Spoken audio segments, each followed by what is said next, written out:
Welcome to the Executive Connect podcast, a show for the new generation of leaders.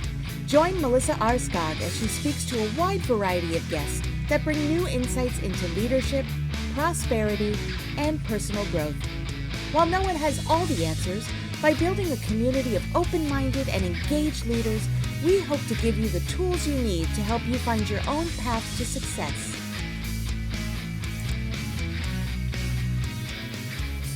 I'm so excited to have my friend Jax Scott here with me today. She's a highly decorated special veterans warrant officer with 18 plus years of military service, specializing in cybersecurity and electronic warfare. She is a renowned author, blogger, YouTuber, and podcast host advocating for cybersecurity policies. Jax founded Outpost Gray, authored Cybersecurity Career Master Plan, and is a board member of the Special Operations Association of America. She's committed to empowering female combat veterans, working on the Jax Act, and holds a master's in cybersecurity risk management from Georgetown University. Jax has also spoke at Harvard on successful military to executive leadership transitions in the civilian world. Welcome, Jax, and thank you so much for being here today. I'm so excited to have you and talking about a much needed topic, managing up and proper communications. I think it's such a timely thing to talk about in our world today. And so just simplistically, what is the importance of effective communication in the workplace when it comes to managing up? Well, first off, Melissa, super excited to be here. Thank you so much. And I love, we connected. Gosh, it's been like a couple of years. And I love how just like this community is so small. And I love that you've started a podcast too. So go you. Really, this is awesome. Oh, this topic is so needed. It's such a topic that I don't feel gets talked about enough. Managing up in that communication piece is like foundational for it. So some of the most important things about managing up in communication is you don't want to, when you're managing up, one of the key things is you're not just managing yourself and the people below you, but you are managing your management. And I think one of the things when you're getting into this space and trying to negotiate, well, how do I manage my manager? Well, the first thing you need to do is see how effective of a leader they are. And what I mean by that is what I've noticed and what I'm working with right now, because I'm in consulting. So it's always different clients all the time.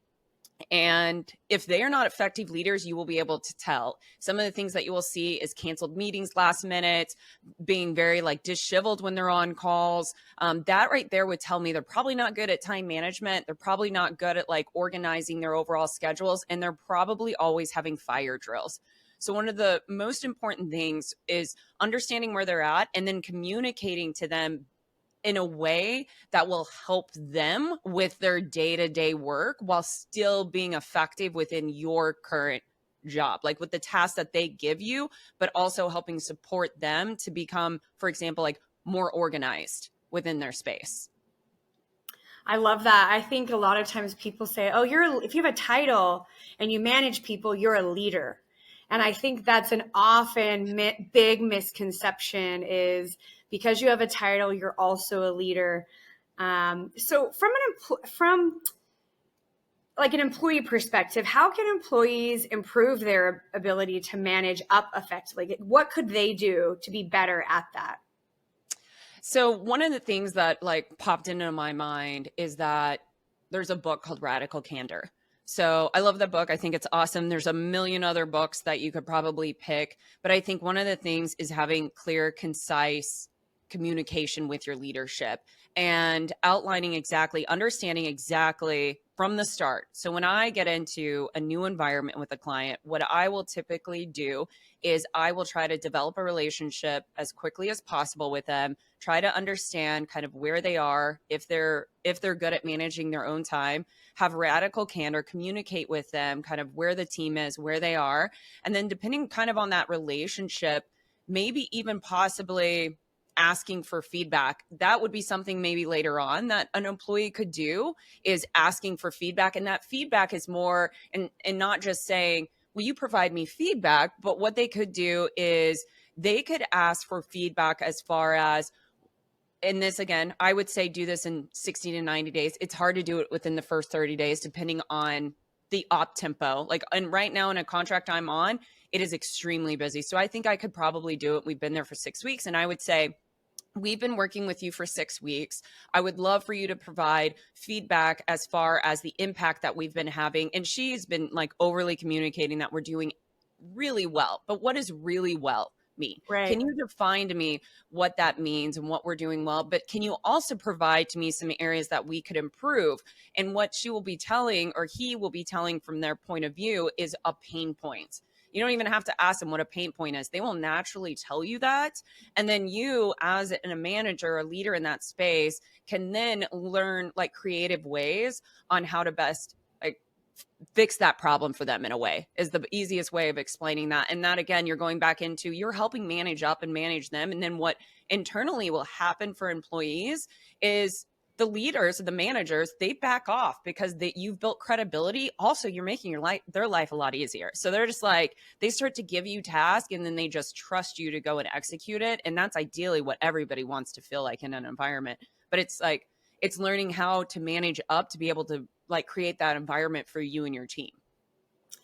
Yeah, I love that. I was just thinking when you were messaging, like a lot of times people say I'm so busy, or I've taken so many calls today, I can't get through my desk, or I can't get through my emails, or I can't do these things.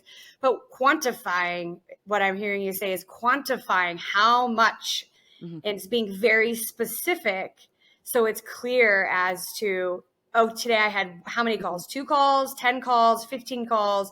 2 calls properly managed is very different than 10 calls mismanaged, right? And so I love that you mentioned quantifying and getting clear with the communication. And then we talk about like communication is kind of a touchy-feely thing, right? So we're being very specific, but when you're communicating, how does addressing and sharing your feelings fit into the context of professional communications and managing up? So, in my opinion, a good leader, bottom line, is going to have empathy and is going to be an active listener, like, period. You need to have those skills to be an effective leader. Because I've come from a military background, I had to learn empathy. It wasn't taught. That was not a key thing as a woman in the special ops, to be empathetic. And then I wasn't really taught active listening. Hence, in the military, it's do what I say, don't ask questions. So you didn't have that dialogue back and forth. Right. So I think for effective communication, regardless if you're managing up or anything, I would say this is across the board. You need to be able to sit and listen to your people, sit and understand and have empathy. One of the things that I have done with my current client that I'm working with right now is when we've hopped on calls and it's just been one-on-ones, I have tried to get to know her more, and she's remote. So we all work in the office, but she's in another area in Georgia. So I just ask her, like, why did you decide to move there? Her wife lives in another location. I asked her why. So I take all of these things into like consideration. She has an elderly cat. Her vehicle like broke down recently. So she has all these stressors. And then I've asked her about, you're in an acting role right now. How is that going? And she volunteers. It's very stressful. So these are all good things for me to understand and having empathy for her, because this, Melissa, when you're talking about something, I know for me, if I'm sharing my feelings, I might have just met you, but if you simply just go, and I'm sharing how frustrating it is to live separate from my wife, or, the challenges of being in this acting role, for me to simply just say to you, wow, that must be really, really challenging. I can only imagine how much you have on your plate right now. That right there is just like, oh my God, I'm seen and heard. Like, she gets it. And that could be like, it not in a lot of situations, that's in a way instant credibility. And it also Absolutely. allows them to feel like, oh, she understands. And so I am building that credibility as we're building out this new program together. And she has just met me, but it's also telling her, like, I've got your back. Like, I understand what you're going through. So I am going to do the best I can to help make your life as easy as possible without saying all of those things to them, because people, that's how people communicate. So again, I think empathy and I think active listening. I think listening more than talking is so critical when you're trying to understand your managers and manage up. Yeah, for sure. I think too, getting clarity when you don't understand too. So listen, make sure you're hearing people. Yes. And say, what I hear you saying is this, and this. And getting that feedback and saying it back to someone helps you really understand. So a lot of times I feel like in the world today, we don't have attention span like we used to, where immediate gratification, to the point, get through the day, get through our meetings. But I think re-saying what your expectation is and what you hear helps people, because people have different learning styles. Talking, sometimes people don't listen, right? They have to see it written or they have to write it out, and being able to understand and having empathy and truly listening to understand. What's that saying? 2 ears and 1 mouth, use them proportionally, or whatever saying, whatever that saying is. And I couldn't agree with you more. I want to add to that too, as far as sharing the feelings. I want to add another side to that. So we were just talking about like somebody who's really receptive of that and having like that nice little dialogue. But there are times, and I just witnessed it, and for anybody that's listening to this, that like you're wanting to share your feelings, there will be times, unfortunately, and it just happened where, and like you were saying, an individual spoke to me in a certain way. We were talking about promotion, and all I kept hearing him say, and he's above me, he's my manager. All I heard him say is all the ways why he could not support me in getting promoted. Now I understood he was trying, I'm giving them the benefit of the doubt that he was trying to prepare me in case I don't get promoted again. However, I know I'm a high achiever. I know I deserved promotion. And so when he got done explaining every single reason and not one reason why he would support me, at the end of that, I told him, because I have learned to be a very good communicator, I said, individual's name, I do not feel like I am being like seen and heard right now. And I feel like you are not supporting me. And this is the reason why I am feeling that way based on what you're telling me. And then I actually told him, I said, what I would like to hear from you is that, considering the situation, that you as my leader will do the best that you can to support me, because I truly think you will support me with this promotion, considering everything that's going on. And you would think an individual would be like, yes, like that, I have your back. But for some reason, and I have my own assessment of why this happened, he lost it. He started raising his voice at me. He started being very condescending. He then told me that my feelings don't matter. So that happens too. And that's where you still have to stand your ground, and your feelings do matter. And it goes back to like, find leadership that cares. Sometimes you're not going to be able to manage up. It's not, I've had issues with him for months, and now I'm leaving his team. So don't be afraid that if it's your first time to try to manage up and it blows up in your face, that is not you. It could be the other person's. Going back to what you said, he's a manager, she's a manager, they're not a leader, and they don't have the proper tools in the toolkit. It has nothing to do with you, and your feelings do matter. I love that you just said that. It made me think, I had a similar situation years ago where I was managed by someone that talked down to me. And, you know, I have an engineering degree. I have a minor in math. I know how to count very well and do math. And he kept telling me, you know, oh, are you sure you counted that right? And I remember I took a step back, because it was only me that he just in a room talked down to, in a room. There was something about me that he just didn't like, and I could tell. And so I pulled him aside and I said, hey, and I just hit him head on. And I said, I've clearly upset you, and I continue to upset you. Is there something I can do better as your direct report that I'm not doing? And come to find out from this person, his most of his life has been around high alpha powered women, and he's always been told what to do as a man. And so anybody that was direct and alpha, so like his childhood, his wife, his family, any woman that, had an opinion that just didn't just do what he said, it triggered him.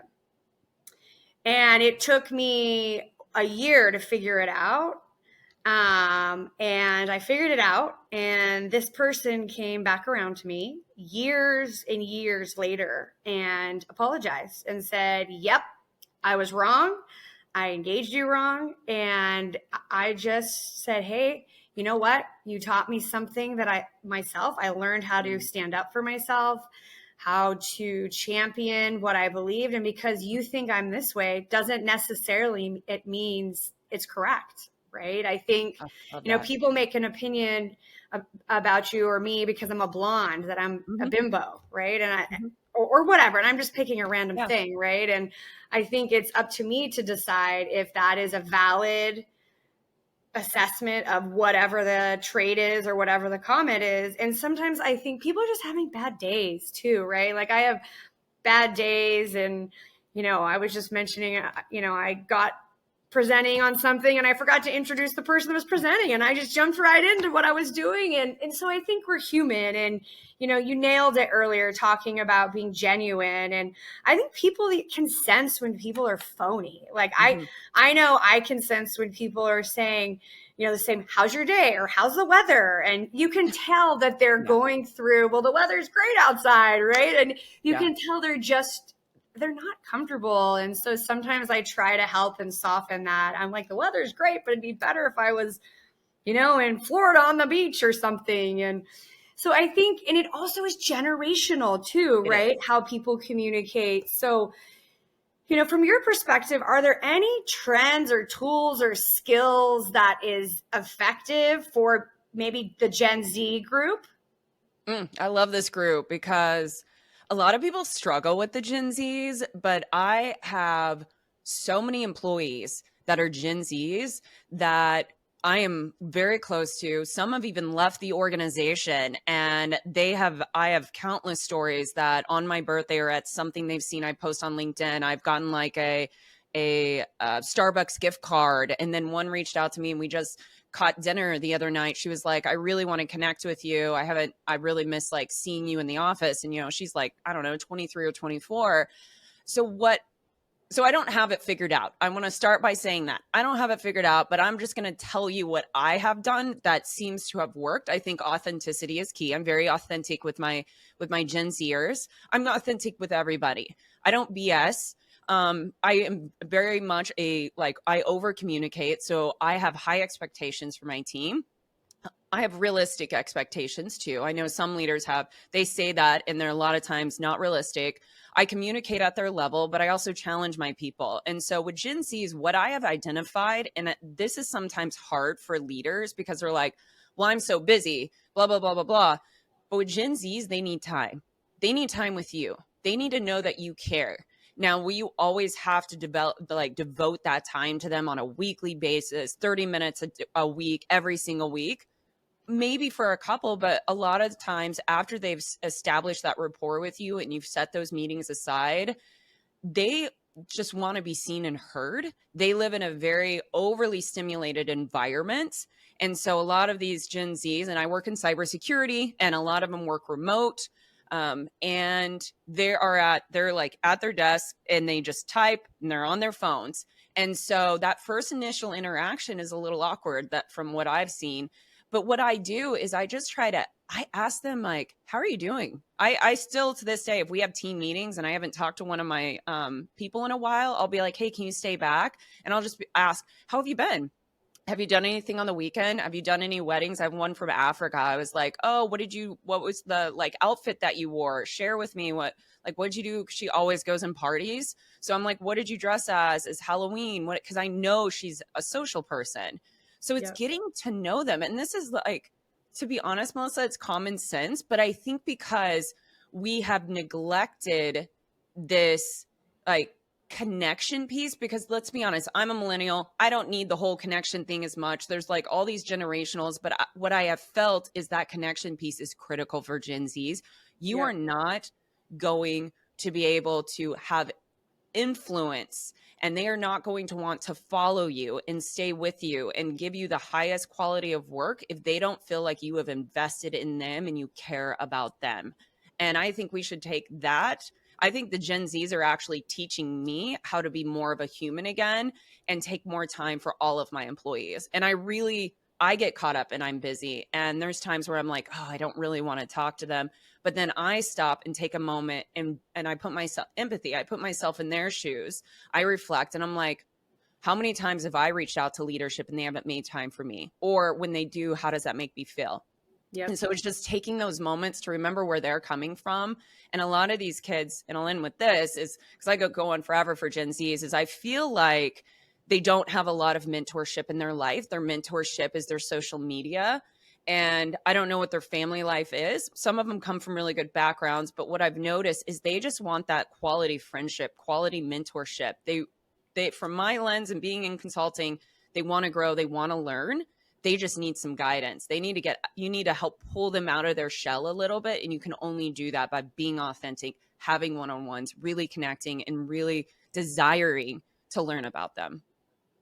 Yeah, I love that. I just spoke at the Texas Cyber Summit a few weeks ago, and I had several Gen Zs coming up to me and asking me, like, what do you think? And I tell a lot of them, I'm like, shadow people, learn how people have failed, how people have succeeded, try all the things. I always say, try to shoot on. If it doesn't fit, try another one on. And I love that you mentioned connection, because I do agree. I think COVID brought us all indoors in front of a TV. We weren't as social. We're a lot of online.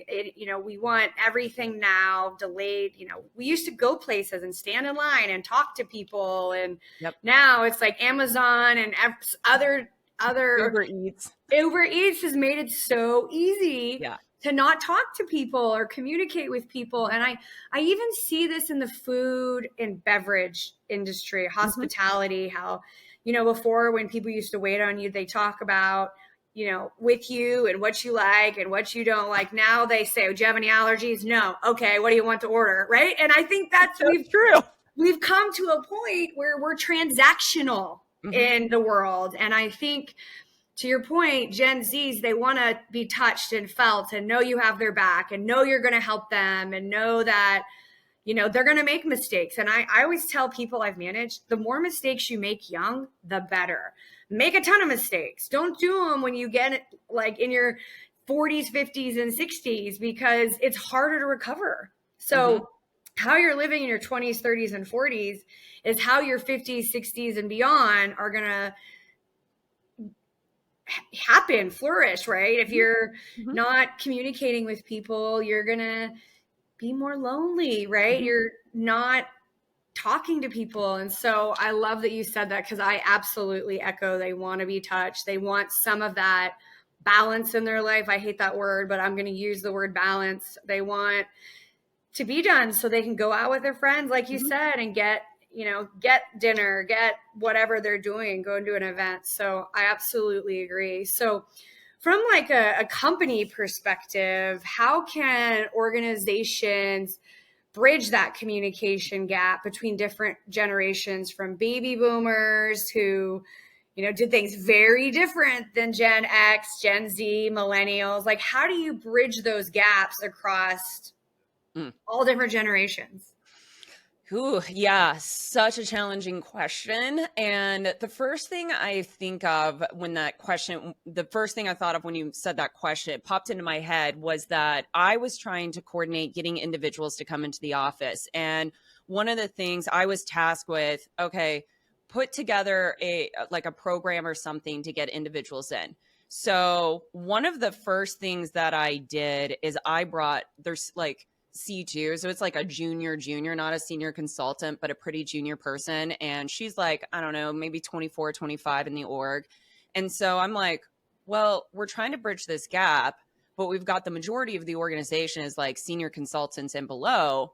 Let me pull her in to this project so she can not only work with me and we're working on a project together, but I also am going to have her brief executives and like start getting around like associate directors and directors. So one thing that I think we can do is let's start tapping the younger generation and giving them more responsibility, because again, they want to feel like they're part of something versus just being a worker bee. So I think that's one of the first things that we can start doing. She crushed it on the brief. Like, she flourished, she did so well, and I gave her tasks, and I even told her, I was like, you're going to own this slide. I'm not touching it. And that meant like, and I told her, I said, you're going to be briefing leadership. We'll do a dry run. You are owning this. So they need to feel like I own something, like I have an impact.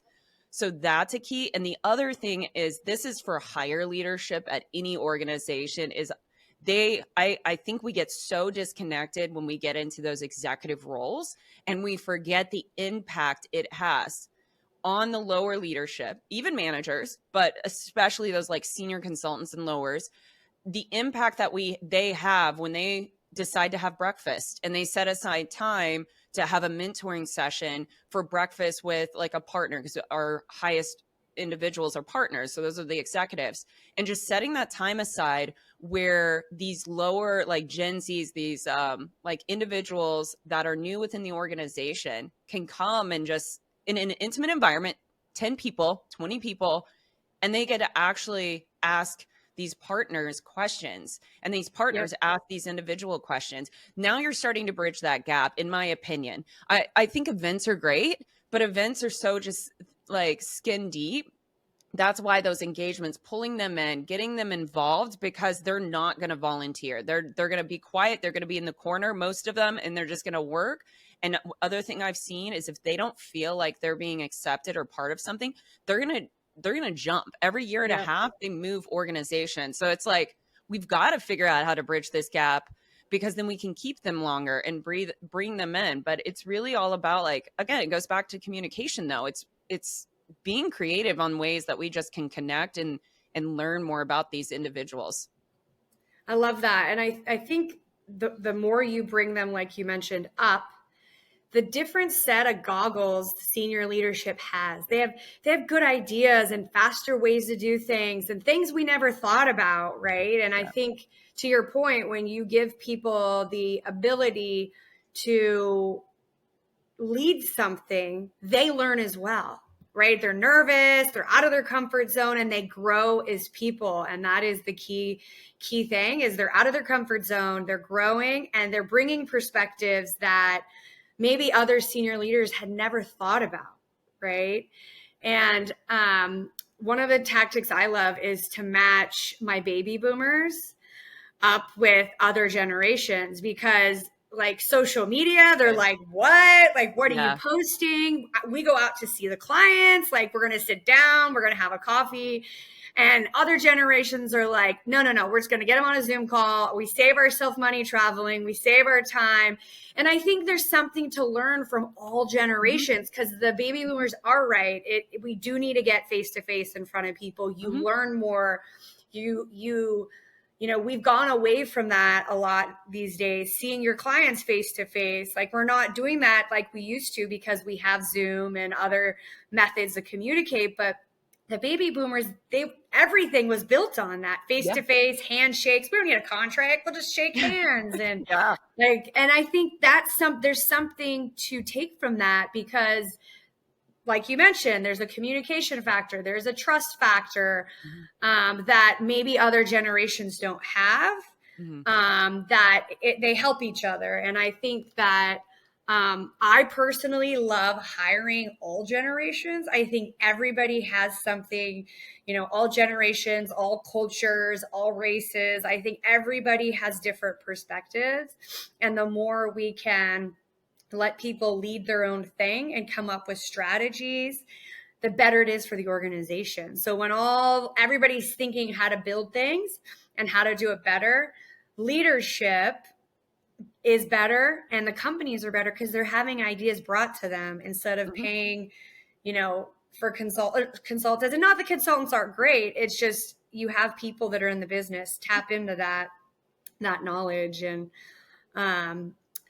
so just kind of a couple like closing thoughts, just top takeaways for people that are looking to manage up or even get confidence to manage up, or to have, sometimes it's a confidence thing, even talking to your manager and saying, hey, I'm thinking about this promotion. Yeah. What do you think? Yeah. Right? Sometimes managers don't even get that, right? Mm-hmm. They don't get what employees are thinking. So I think from both sides, like whether it's the person managing up or the manager managing the employee, any thoughts on that or any suggestions? Yeah, the promotion thing. So I just had a talk with one of my best friends I've known for like 16 years last weekend. And she's a PA and she deserves a raise. And she is terrified to talk to her boss about it. And this is very, very common. I see it more in women than I do men.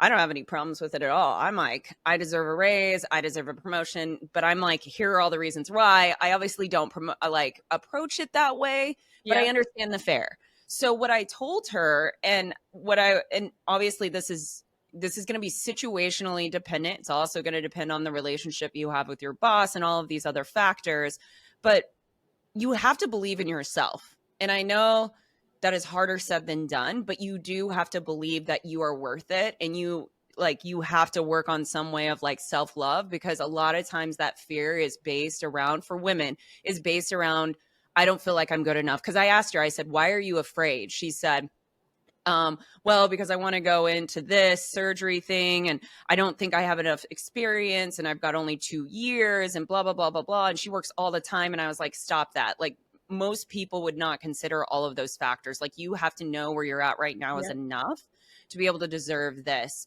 So I said, instead of just going in and saying, hey, I need a raise, why don't you, I always like to promote, like, go in and approach it very positively.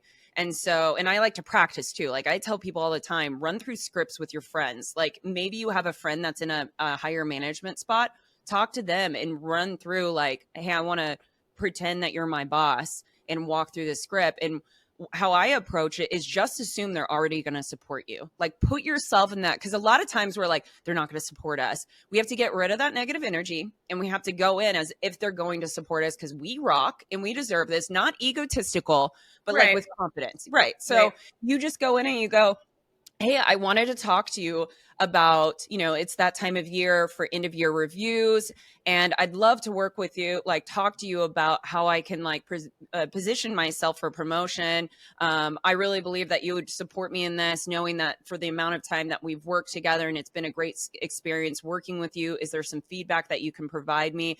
I do believe that this is the period of time that I should be up for promotion, and blah, blah, blah, blah, blah. Because you can really like finesse it in a way that you're still firm, but you're not just like, you need to promote me, like, please promote me and all these things. So I would encourage somebody, if they're afraid of approaching their leadership about any challenges or learning how to manage up, first off, you've got to believe that you're worth it, and you can do this. And then work with friends, work with somebody that you can talk through these scenarios with. Because I still do it. If I get into a challenging situation, hasn't happened in a long time, but if I'm like, oh, I don't feel comfortable with this conversation I'm about to go into, I will either write it multiple times and read a script, or I will like phone a friend and be like, hey, I want to talk to you about this situation, how I'm going to present it. Will you give me your feedback? That's like, I've never failed with that. And it's always great, especially if you think it's going to be a really challenging one, to get that outside opinion.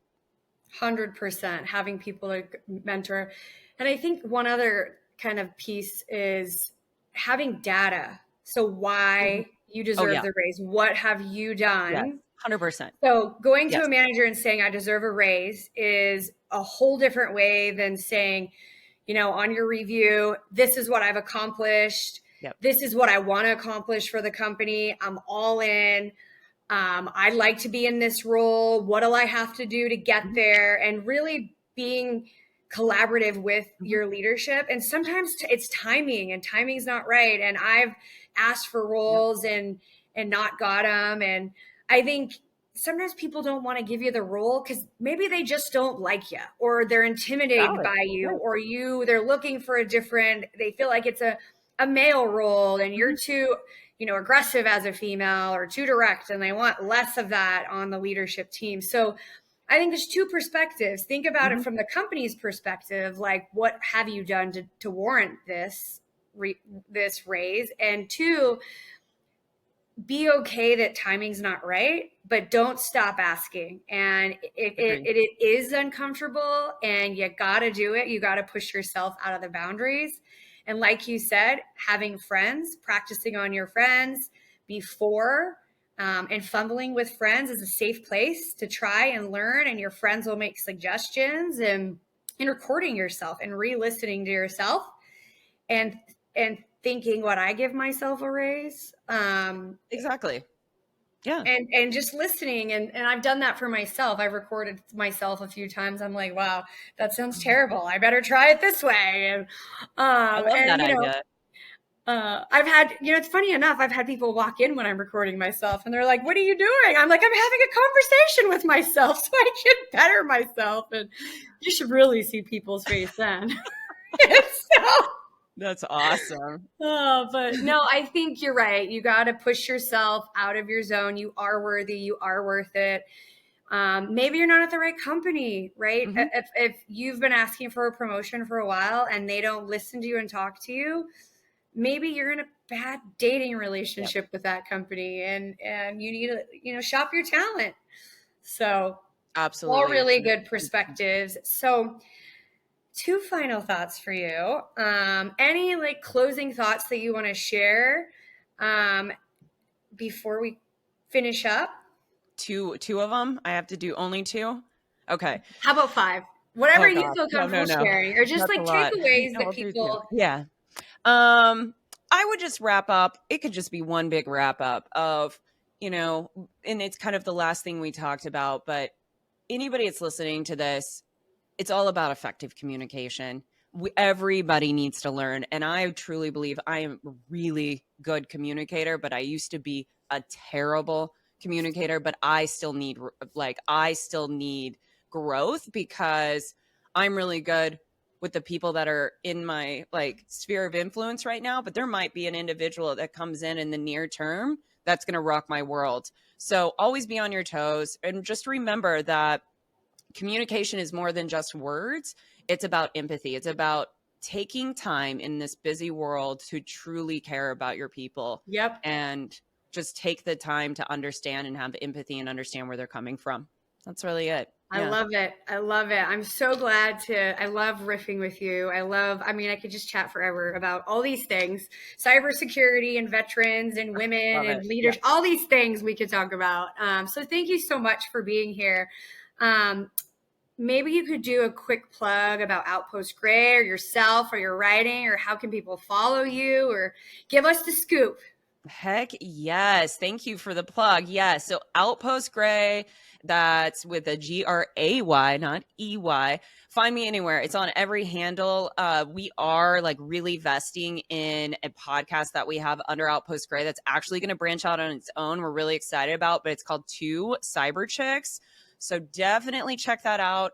But that's where you can find all my information on YouTube, primarily Instagram, all the things. And I'm huge in giving back in cybersecurity. But Melissa, thank you for allowing me to come on the show. This was amazing.